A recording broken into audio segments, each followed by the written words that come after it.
Hello, everyone. Welcome to Render Time. Here we chat with video creators about their worst and best projects and everything that happened in between.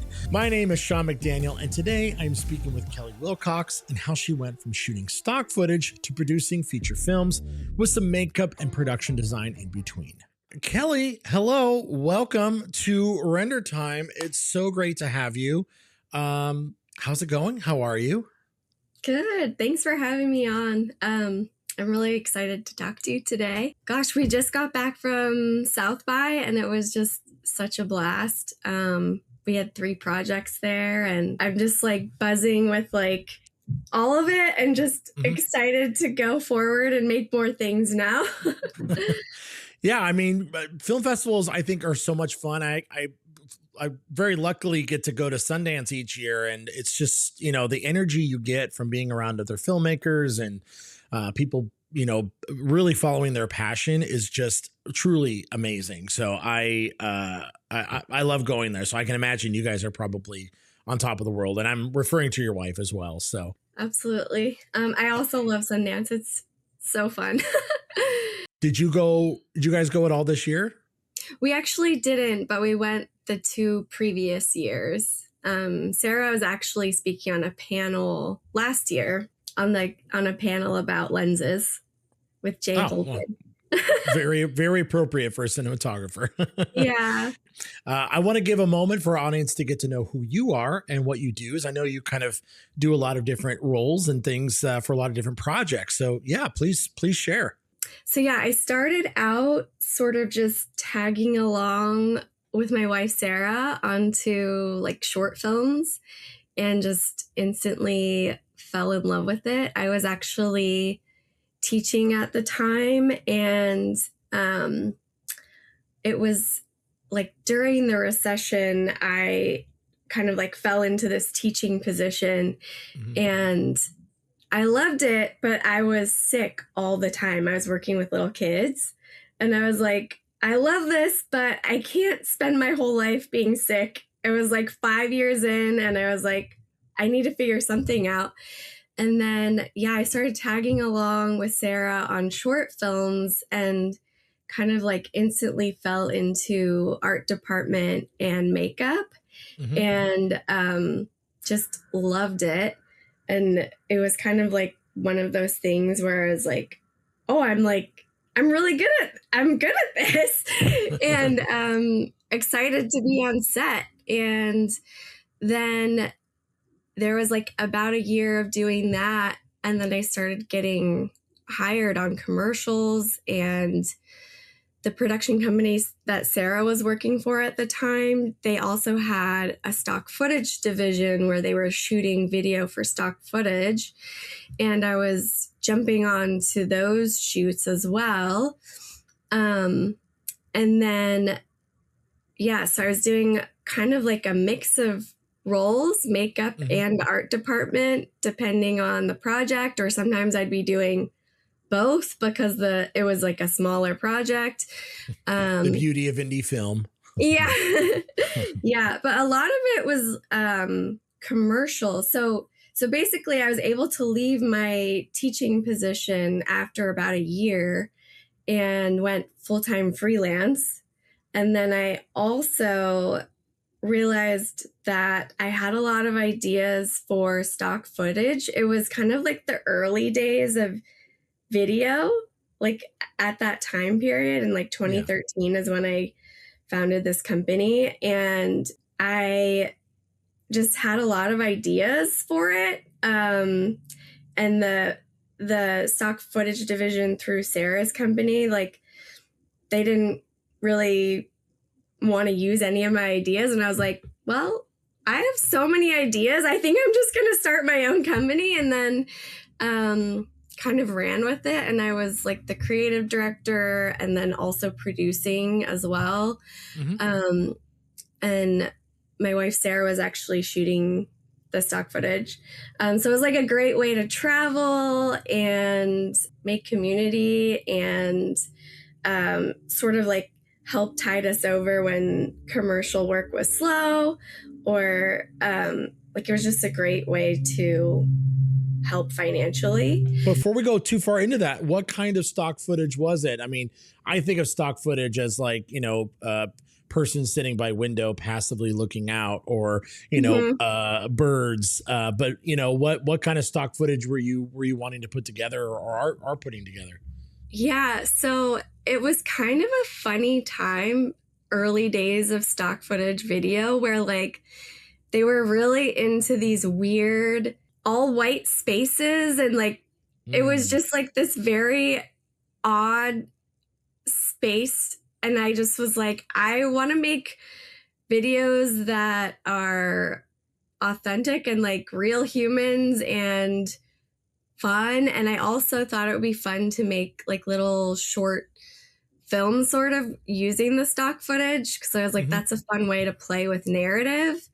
And then it was actually really successful. I think because editors could like pick and choose like a few clips, and it made sense narratively, like, oh, this person's at a coffee shop and yada yada. I can plug this into a video. And then I also realized that nobody was shooting teenagers or children at the time.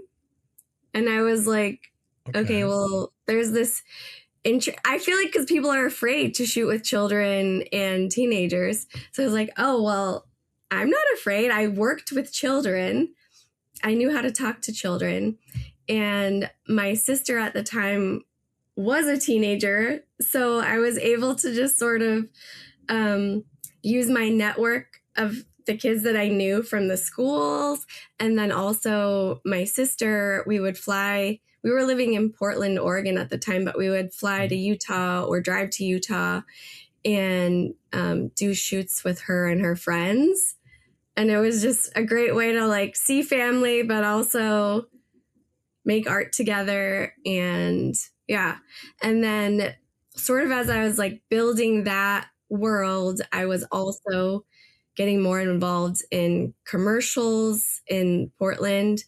And leading up to about 2016 or so, I started getting interested in doing more short films and feature films. And that's when I did my first feature film with Sarah. We kind of both decided sort of in 2016-ish to focus more on our freelance careers.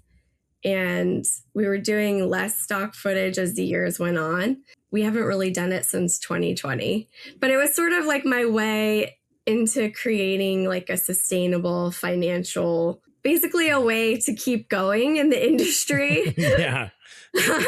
So in the stock footage capacity, you were producing and shooting these yourselves, and did you and Sarah put these together at that time, or was this something that you kind of just were working on as she was kind of working on her stuff? We were both working on it together. So I was the creative director, coming up with the ideas for the shoots, and then also the producer, like putting everything together and communicating with the talent and all of that. And then she would shoot it. So stock footage kind of was like, I'm out on production design and makeup, or was this kind of the beginning of where that was starting? Because I'm assuming, doing that kind of stuff, you had to kind of do a little bit of all of it at the time. Yeah, I did actually do a lot. Like I would do makeup for my sister and her friends, and figure out what they're going to wear and help with the wardrobe, and art design the space if we were shooting interiors. So it was kind of a way to like figure that all out in a smaller way. And then it could carry over to like the indie narrative stuff that I was doing and the commercial stuff. Now, did you have a contract with a company to get this stock footage too? Where did the stock footage actually end up and go? Like, how do people access it? Oh, yeah. So, I mean, we were on lots of different platforms at the time. There was one that was like really championing us called Dissolve, and it was based in Canada. And then at some point we were on like Adobe stock footage site, and I'm trying to remember Pond 5 was another big one at the time. It was just a great way to like, you know, help us out financially as we were like building our freelance careers. Mm-hmm. And then also it was a great way to travel. It's actually not a bad move. I never even thought about, for me coming up as like trying to be a director and, shoot stuff, I was always like music video route or short films. But I never thought about doing stock footage. That's actually a really good idea. And now there's so many different stock, entities and companies that can take in media. Was it fruitful? Like, did they pay well enough back then for that kind of media? So I think the piece that made sense then was that it was like early days. Mm-hmm. There wasn't a ton of content yet. And so I could kind of figure out like, I figured out the teenage thing. I was like, oh, where are the teenagers? Yeah. And then, so kind of just like figuring out a niche. And then also at one point I realized, oh my gosh, there are 0 gay couples, like 0, none. Yeah. So I went to San Francisco and like, we hung out with my friends and just got to do a few shoots together. And then those kind of like took off and did super well. And it felt good because I was like, oh, well, now there's like some representation of like, oh, I'm seeing my friends are in a commercial about phones and they're showing a gay couple. That's awesome. Yeah. So it was cool. I think that it got saturated pretty quickly. So starting out in 2013 and then like through 2016, it was like, those were kind of like the perfect days for it. It was like early days and we became like one of the largest companies at the time. And then it was kind of like, okay, we did that. What's next? Like it was kind of exciting to like dive more into our freelance world and like discover how much we enjoyed doing narrative. I feel like we did it at the right time. I don't really know what it's like now. I feel like it's gotten very saturated and it might be hard to like do well. I'm curious though, what kind of scenarios did you put some of your subjects into? Like, was it like, casual conversations at a restaurant or going camping, or what kind of scenarios did you put them into? Sure. Yeah, actually, we did do a lot of like coffee shop stuff and camping. We did camping. Mm-hmm. A lot of it was just like everyday things. And then, going to a park. But okay, we're going to do it in San Francisco now with these cute gay couples. And then we'll do it in Portland, Oregon with these children. Like just putting people into like different scenarios. And did you find that there was an uptick? I mean, I know you said with the, the gay couples and stuff, there was an uptick. Did you notice an uptick with the teenager content as well? Like, did you find that you were like making things kind of work?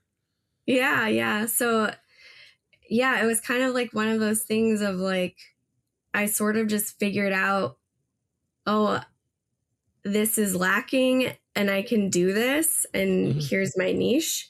And then it kind of caught on. There were more teenagers starting to pop up and more gay couples. And I was like, well, that's cool too, because now like more people realize they can do it. Well, it sounds like this set a really good foundation for where you headed to, which was short films and,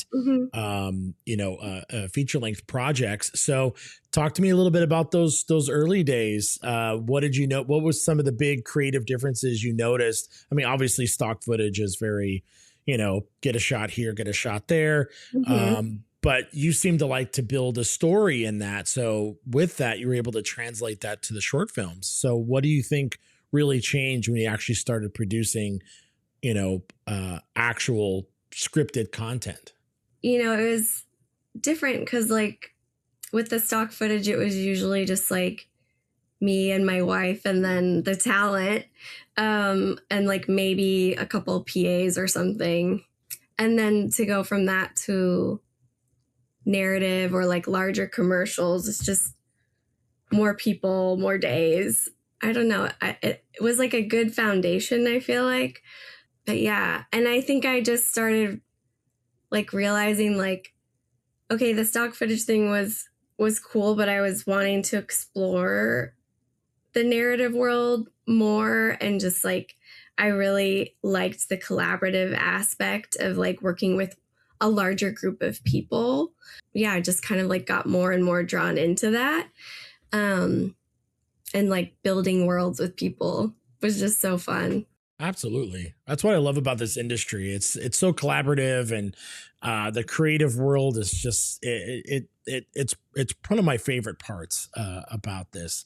Now, in spirit of render time, I do always like to start with the project that you were, least favorable, or maybe the most challenges as a creator.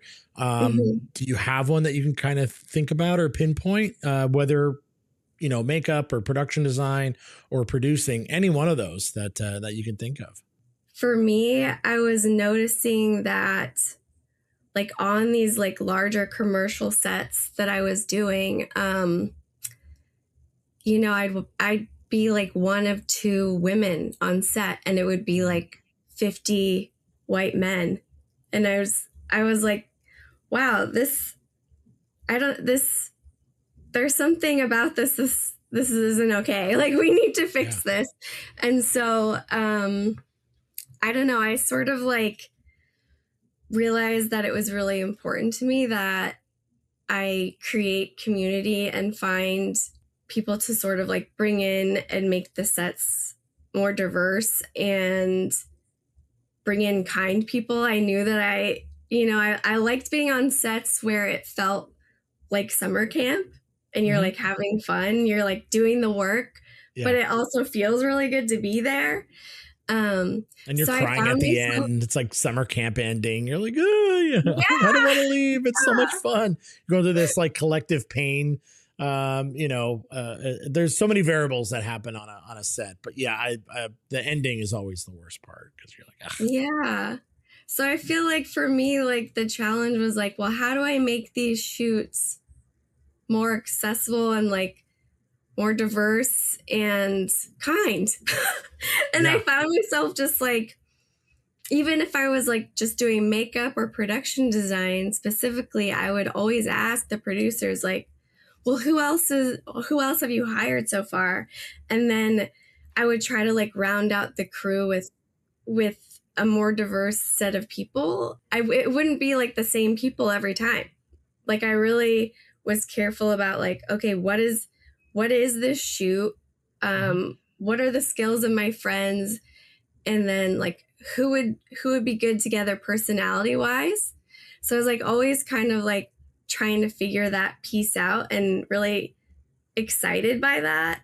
yeah, Like building out those crews, and like in Oregon, a lot of times like you would be on commercials, and they'd be coming in from LA or New York or wherever, and they wouldn't always know like the local crew, so I could kind of help shape it. And I think I was realizing that, oh, I can also be doing this on like the narrative indie projects that I'm working on. And so I think I just like started naturally becoming a producer in that way of like connecting the dots, and like this is going to be a really strong team.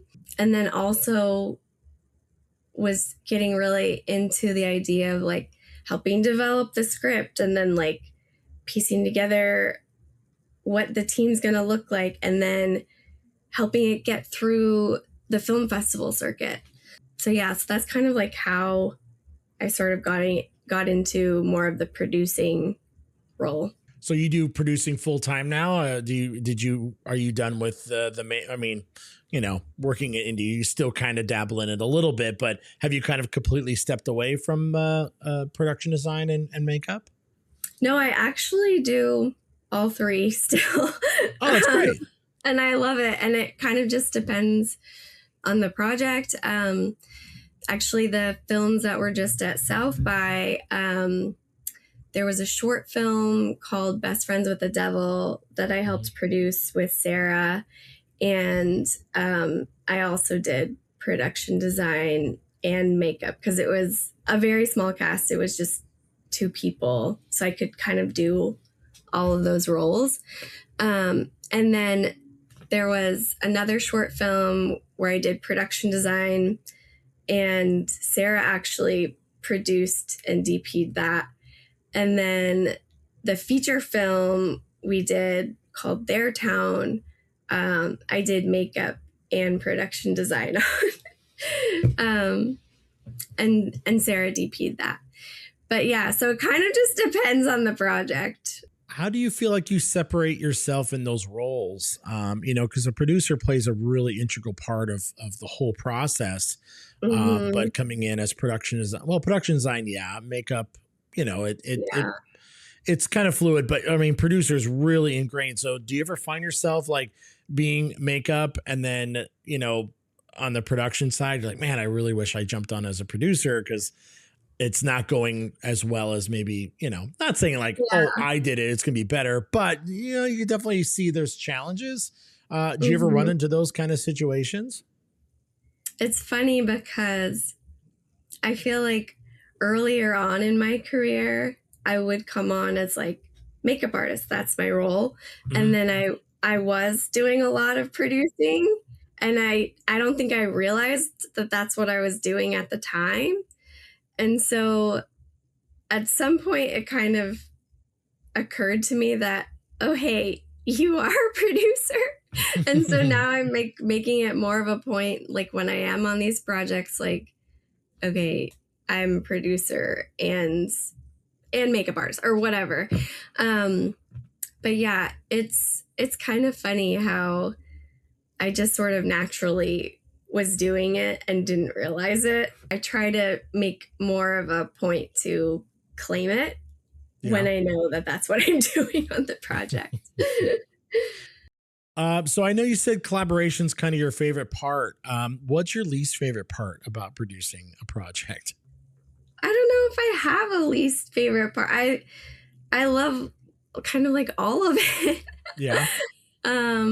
Yeah, I guess the part that I kind of like know the least about and I've like shied away from, I should definitely work on. And that would be like the budgeting, and that I tend to like stay away from like the logistical budgeting. I think I'm like realizing that I need to learn that part of the job. Yeah. What is there a particular project that you were like, ooh, I need to, like, were you able to pinpoint that? Is there a specific moment you can remember where you're like, yeah, I probably should learn this a little bit more? Do you have a project you could think of that popped into your mind that? Yeah, I mean, I'm on a couple right now that I'm helping develop. I'm realizing that like, okay, I think these are going to be the ones where I'm like really more a part of it. And it's nice because like on the one take feature that we did called The Plan, I think Sarah maybe chatted with you about it. Our director, Jessica Barr, she's also a fantastic producer and does understand the budgeting side of producing and like the logistical sides of it. So for me, coming more from like the creative producing side, it was kind of nice to like gain insight into her budgeting. Basically, you can utilize your community when there's things you're kind of like weak at, and remember that, oh no, I have people that are in my life that will want to help me. And I mean, it's challenging, and I've had this conversation with a lot of creators, but it's constant learning. You never kind of stop. You kind of get better, or you get a little bit more refined as you go along. Learning to ask questions and get clarity on things so that I really understand the scope of the project. Like earlier on in my career, I feel like sometimes I would shy away from asking those questions. And it meant that often it was like more work on my end, and I could have advocated for myself a little better and made sure that I had like the proper team if there was like a larger day or whatever. So that is something that like has come up on projects, and still learning that, because every project is different. Do you feel like that's kind of a thing that a lot of people kind of deal with, is being able to kind of be an advocate for themselves? And the term imposter syndrome comes up a lot. I've had 3 episodes that I've recorded, and that pops up a ton. But I mean, advocating for yourself is really important, and it's a difference between. I know Sarah and I in our previous podcast talked about, kind of ego plays a little bit of a part in that. But, when it comes to like advocating for yourself, it's, there's a level of confidence, but also a level of something else. What do you think that something else might be? Yeah, for sure. And I think like earlier on in my career too, it's like, yeah, you are still learning a lot, and you are going to make mistakes. And, with women especially, it can be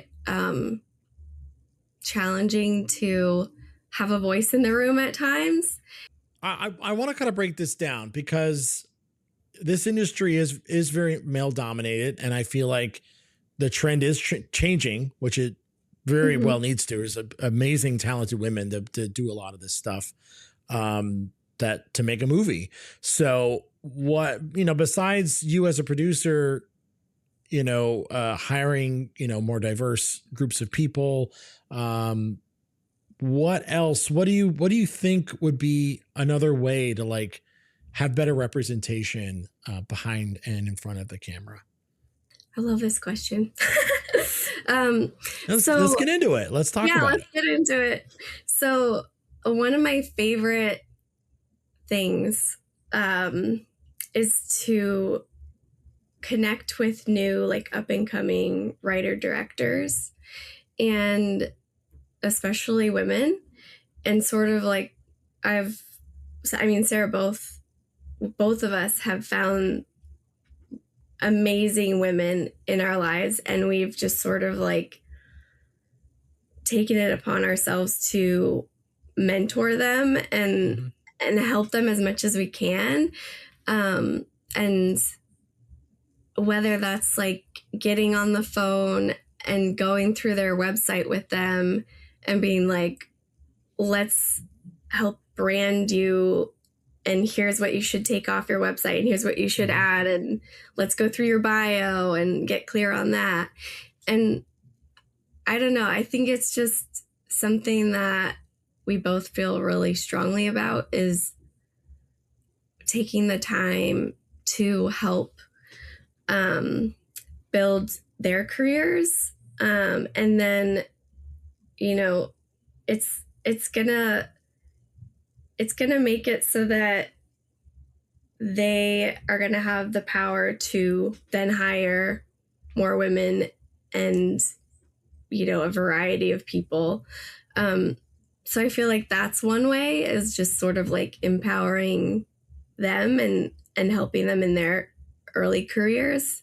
And then sort of like connecting them to different crew members, and then also like maybe managers or agents or whoever that, whatever they need.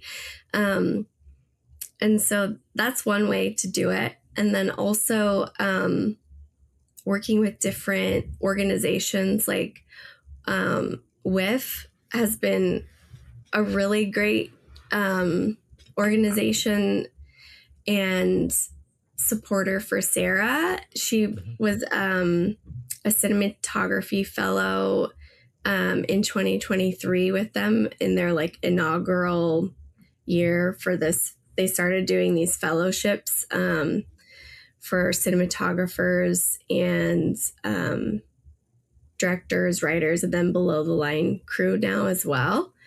And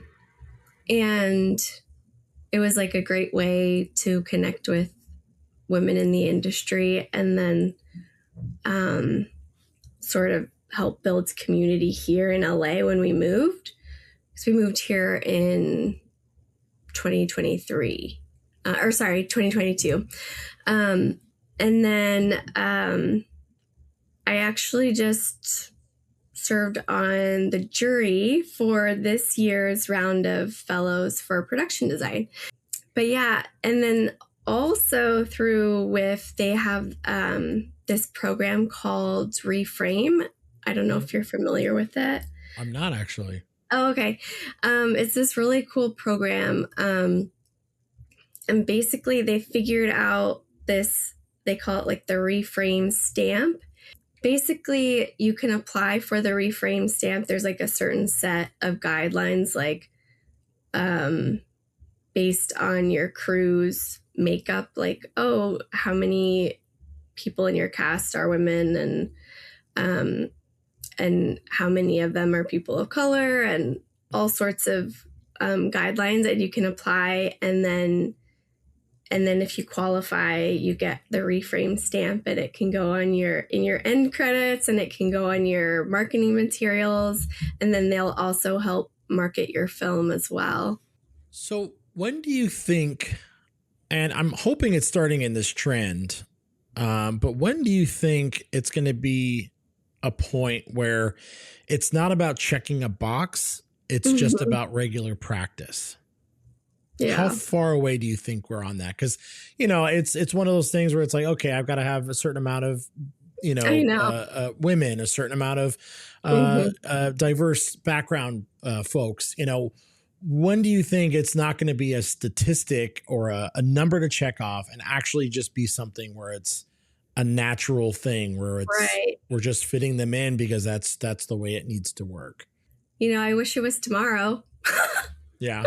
To be honest, for me, when I am conscious of that when I am building out a crew, but it's also just like it sort of happens naturally because that's who I surround myself with and want to be working with. I hope tomorrow. I definitely see a lot more, you know, female cinematographers. Case in point, you know, at the Oscars, we finally had a female winner for cinematography, which is fantastic. But you know, I remember I was on the street and I got a text from a friend saying that, and I started crying. Yeah, I mean, it's amazing.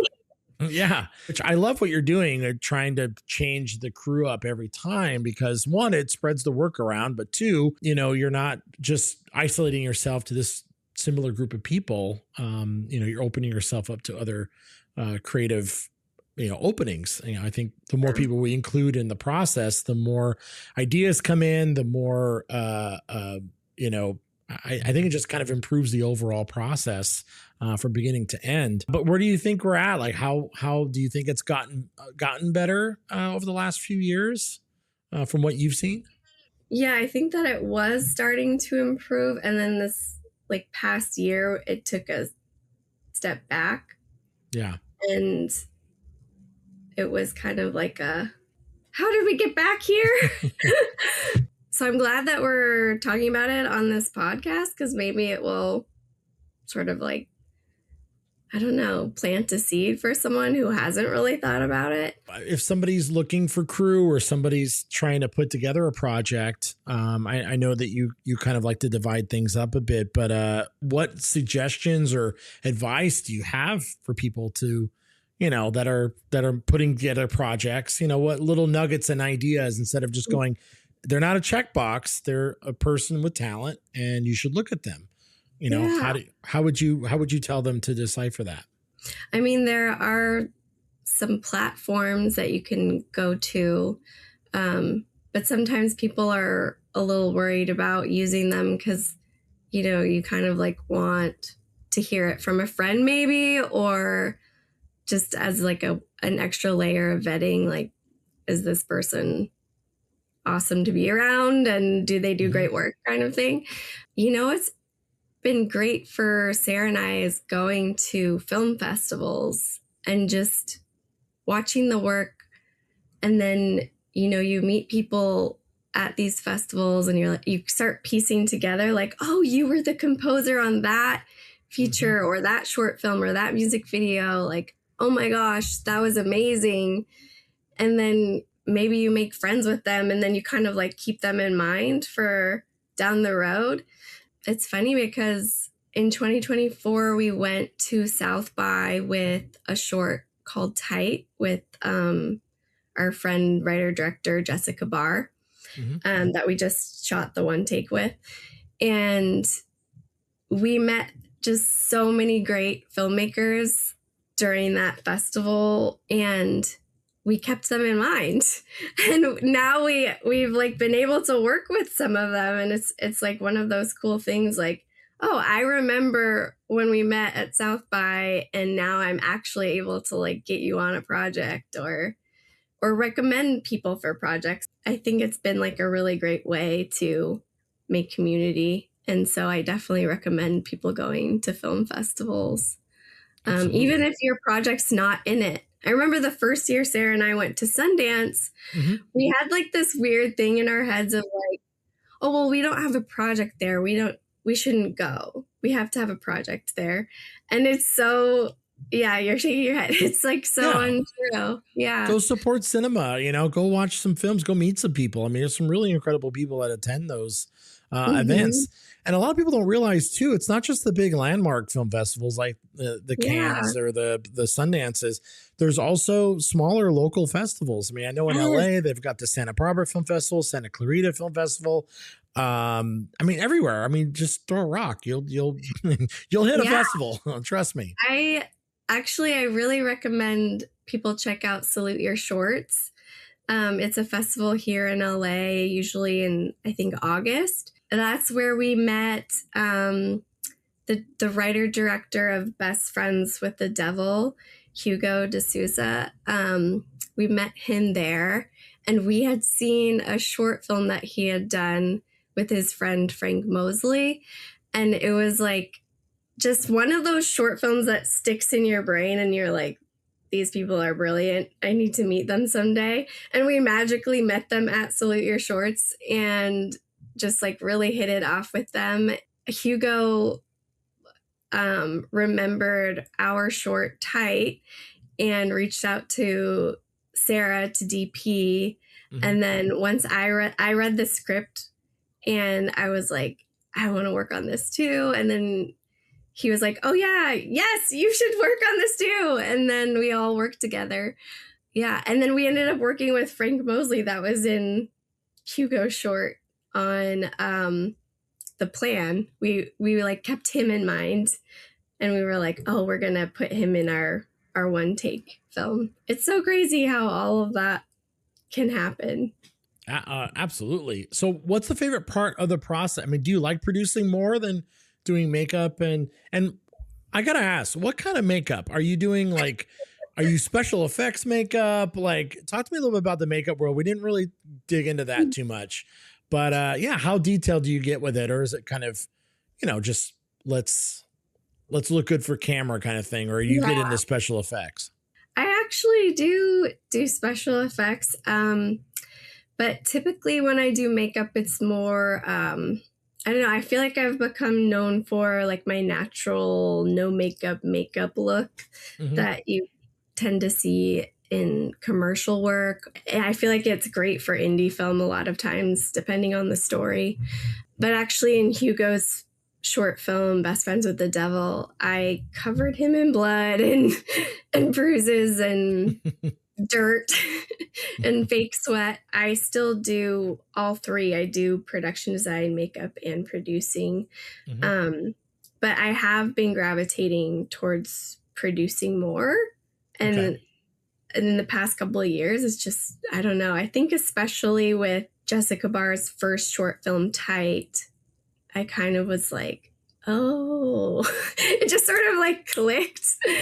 And then when we went on to do the one take feature with her, The Plan, I was like, okay, this is really awesome. You get to be part of like the development phase and like casting and I don't know, just like see the project all the way through. I'm developing something with Hugo right now that I'm really excited about. Are you able to say anything about it, or it's probably still a little under wraps? It's still early days. I don't know. I've just been really enjoying the process of developing the script with him. And he's just like so fun to work with and really quick at writing. And so it's fun to like have our creative conversations, and then he'll go off and write for a few days and then send me a script, and then we talk about it. And it's just been really fun.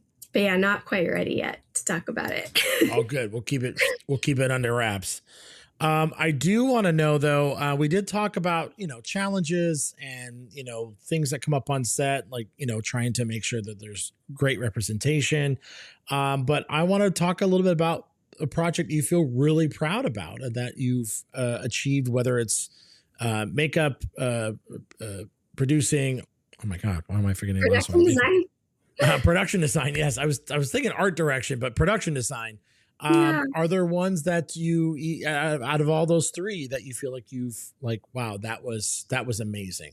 Gosh, I'm really proud of the plan, the one take feature that we did with Jessica Barr. That was our first story by credit. Sarah and I have story by credit on that film also.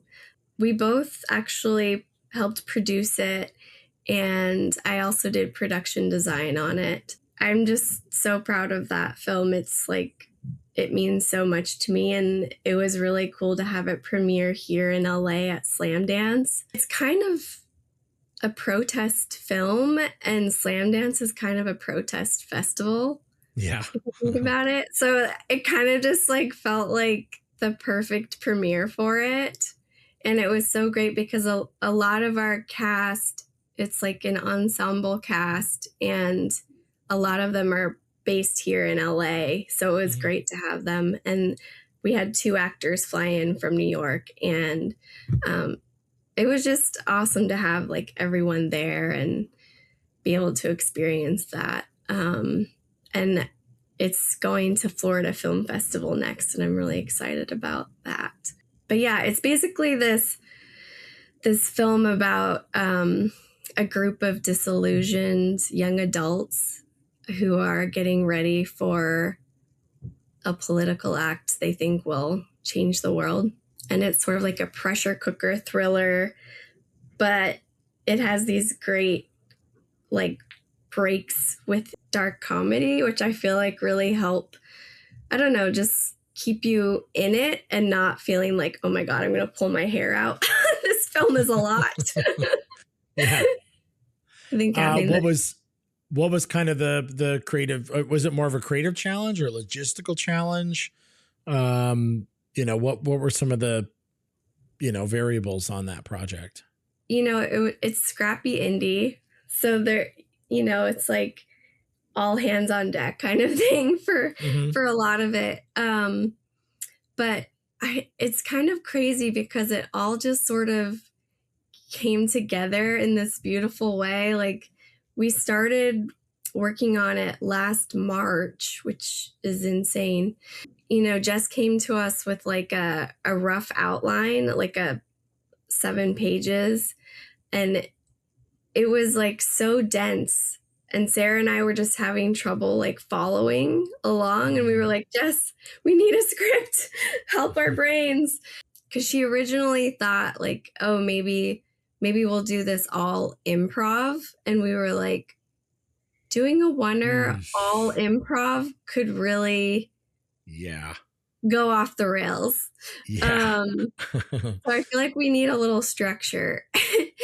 And Jess actually is like amazing at dialogue, and it's one of the things I love about her writing. So she came back with like a 20-page script, and she was like, okay, I have something here. And then we kind of just like all got together and thought through next steps of the script, and then she would just go off and write, and then we'd brainstorm again, and that went on. But it was like really quick. It was like we started in March, then Sarah and I went to South by, we came back, she had like a great script at that point, and then pretty much we locked the script, I think, in like April and started casting in May. And then we were able to sort of like cast friends or friends of friends, or like make it so that, you didn't have to go through agents, because sometimes that can slow things down on indie. Yeah. So we were like trying, like giving scripts to friends and then friends of friends, and then like asking some of the actors like, hey, who do you think would be great for this part? Who do you want to work with? And so that's actually how we cast Logan Miller. He was friends with Ryan Simpkins, who was already attached, and we had met at South by. Anyway, so like the cast came together really quickly, and then we had access to the main location because it was Jess's house. Mm-hmm. And so we were able to like spend a lot of time in the house just like blocking out the different scenes and where we thought the actors would go, and like how to motivate moving from here to there, and make it make sense, which Sarah and Jess were like really great at that. So that part was also fun and exciting. And then we only had 2 in-person rehearsal days with the talent, with the cast.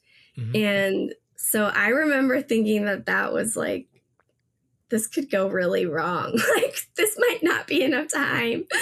They were all so amazing. And Sarah, Jess, and I were there for those days. And like, I don't know, it just like was this beautiful synergy. And they figured out the blocking and some of them, when they came in the first day, were not off book.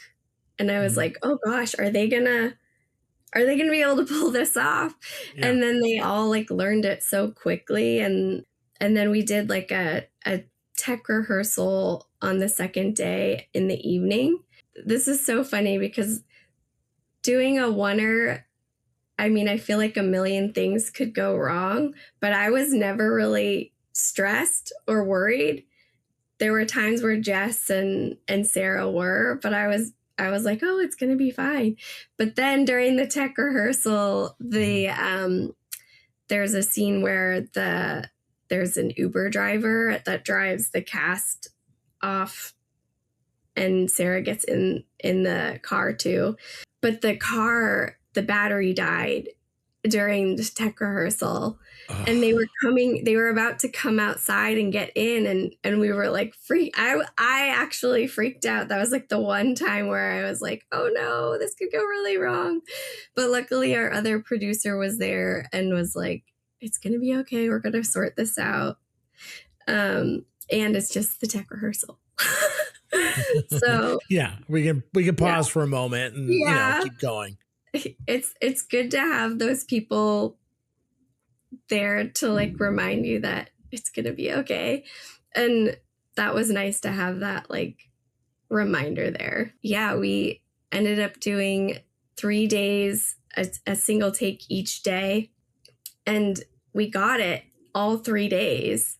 Like, we could have used all 3, but we chose the last day. We chose the last day's take, and we ended up using some audio from the first day's take. It all went surprisingly smoothly. Aside from the car battery that first tech rehearsal day. I don't know. There was just such a beautiful like working relationship with Jess, Sarah, and I from like our previous short film working together, and we all just sort of like trusted and respected each other and collaborate so well together. So going from shooting stock footage to where you're at now, what do you think the biggest learning was? What, if you were to sum it up in one sentence or one statement? I think like learning confidence in myself, learning like the confidence to ask questions, and also like believe in myself. What does advocating for yourself and standing up for yourself and believing in yourself look like to you? I think going through this journey, like with Sarah by my side too, it's kind of like we have like someone in our lives to like check each other, and like have this beautiful like balance of like, you have like I feel like sometimes there's days where like we have like the imposter syndrome come on, or like the confidence, we're like not feeling our best, and then it's like this check-in, and we can like hype each other up. So having that support system has been really great. I don't actually need Sarah to tell me I've got this. Like I can like tell myself I've got this as well. What would you say to women that are listening and they're trying to break in and they're trying to learn more and understand more about this industry? What would you say to them about how they should advocate for themselves? Community is so important. Finding your people that you can work with and that like bring out the best in you, and you trust each other and respect them, and I don't know, sort of like help build each other up. I feel like finding that community is really helpful. You kind of like all grow together. You can look back and help the ones coming up next.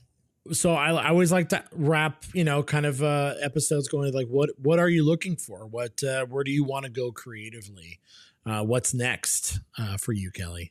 I know I'm always attracted to projects where like the characters are sort of on the fringe. And Sarah and I both have like very diverse portfolios of like working in horror to rom-com to whatever.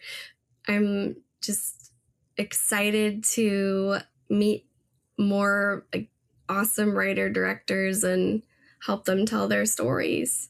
Do you ever see yourself in the director's chair? Do you have any ambitions to maybe go that level? Or you're more like, you know what, I'm going to help you get this project put together because this is a challenge on its own. Do you ever think you're going to step into that role at some point?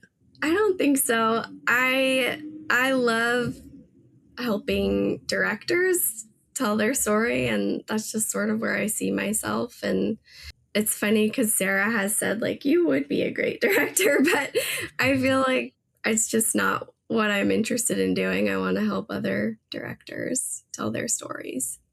Well, that's amazing. And thank you for sharing your story. I do want to give you an opportunity to tell the audience, how they can find you, whether it's social channels or projects that you have that you're excited for them to check out. So my handle is kelly.wilcox.50. You can find the plan. There's a website for the plan, our one take feature. It's just theplan-movie.com. So you can kind of check out what screenings are happening next, and our press is there, and you can check out the cast and crew. My website is kelly-wilcox.com. Kelly, it's been so great chatting with you. The stock footage stuff was incredibly like enlightening and fun, because I remember those early times of stock footage, and I may have seen some of that footage at some point. My frequent visits to NAB every year, they're always putting that stuff up, but then also making it out over into feature films and doing some incredible things with your wife and others. And the message of advocating for yourself, I think, is really, really important. And so thank you for sharing that with us very much. Thank you, Sean. I always like to end each one of my podcasts going, what's your render time? We'll see you again soon.